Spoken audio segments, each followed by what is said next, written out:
Hi boys and girls! Happy Wednesday! I hope you are having a wonderful day. I am here and ready to finish our story, The Legend of the Golden Snail. So we are halfway through our book. If you missed the first half, make sure you go back and check yesterday's fun activities, my fun daily challenges, those activities, because the first half of this book is recorded in a video in there. So you might want to watch that before we dive in with this half of the book. And let's see what happened. So when we stopped, Wilbur had done a few things, like he had watered some butterfly trees where the butterfly buds looked a little parched. He had also rescued a big sea monster who was wrapped up in a net. And then he had also saved a bunch of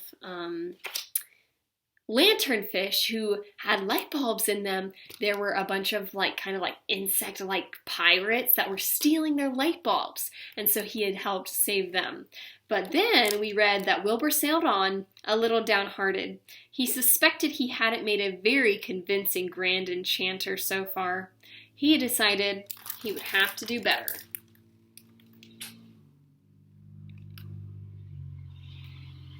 Alrighty, so let's dive in and keep reading and see what happens next. Okay.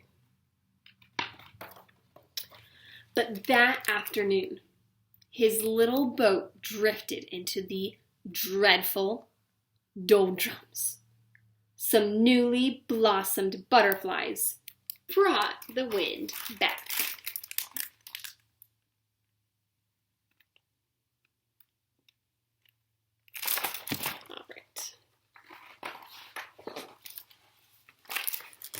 Screen keeps going dark here. Let's see if I can fix that a little bit, maybe.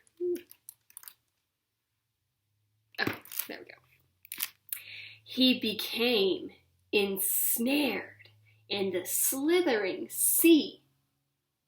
A grateful friend arrived just in time. I wonder who that friend might be. Do you recognize him?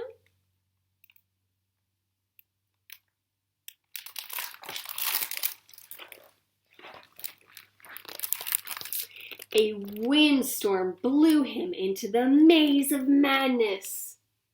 A glowing avenue of lights guided him safely onward. I wonder whose lights those are. Do you recognize them? Check out those characters right there with the lights. I think we've seen them before. Eventually, Wilbur came to the ends of the earth. A golden shell lay gleaming on the sand. "Oh," he said, "I thought it would be bigger." But Wilbur was determined to be a proper grand enchanter and roam the oceans for hundreds of years. Maybe even 1,000. So he held up his arms and recited the magic verse. "Snailing ship, rise and shine, hoist your sails and trim them fine." Oop.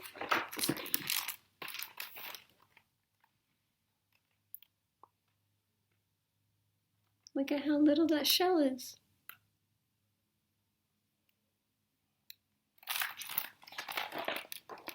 The earth shook. The sky rumbled, and the golden snail emerged from its slumber. It was bigger, much bigger. Wilbur's eyes grew, but he kept his nerve. "Taste once more the salty brine, for with this spell I make you mine." Check out the golden snail.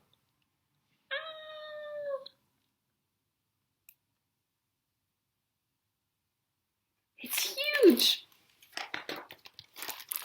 The magic spell was complete. The mighty beast sprouted masts and sails and a rudder. The snailing ship! It turned to its new master and waited for its command.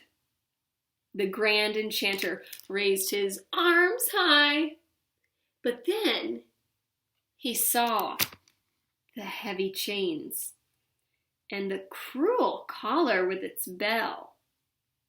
And there, at the ends of the earth, after all his long years of journeying, Wilbur realized that he didn't want to be the grand enchanter after all. He thought back to the legend. Then he took off his hat and said, "I command you to take me to the Spiral Isles."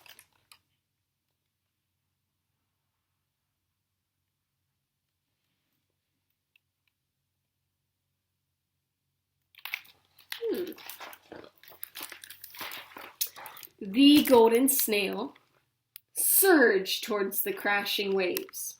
Wilbur tied his little boat to the snail's stern and leapt aboard.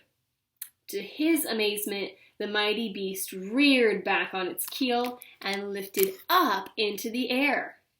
They soared up, up, up through the clouds and emerged into a stunning new world, an ocean in the sky.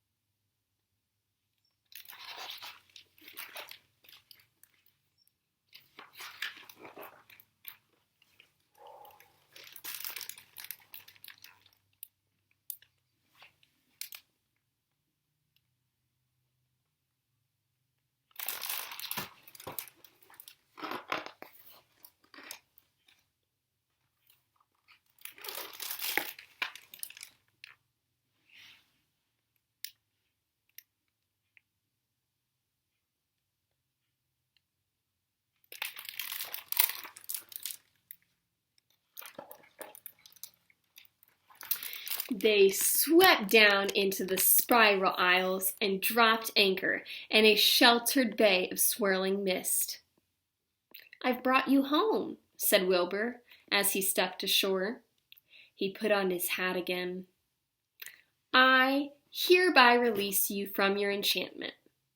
The golden snail snorted in delight as the chains, collar, and bell fell away.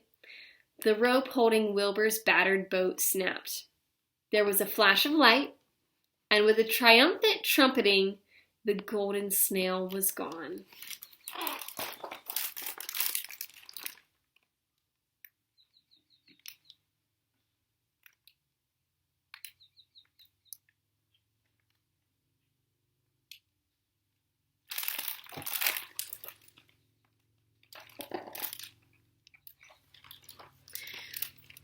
Wilbur was alone on a cloud, with no way to get home. But something was happening to his boat. The golden bell had hooked itself over the bowsprit, a parting gift. As he watched, the little boat began to glow. It had turned into solid gold. And it had wings.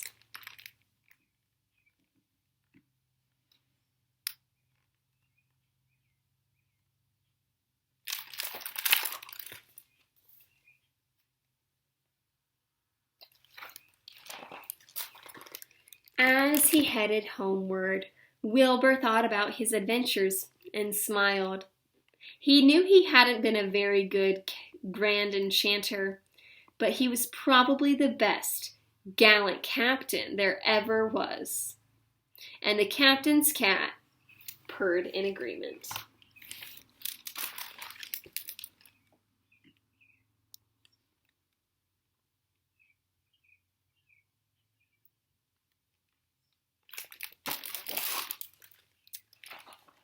The end. And that is the end of our story. Thank you so much for joining me on our reading of The Legend of the Golden Snail. I hope you enjoyed it, and I will see you guys tomorrow for our next story.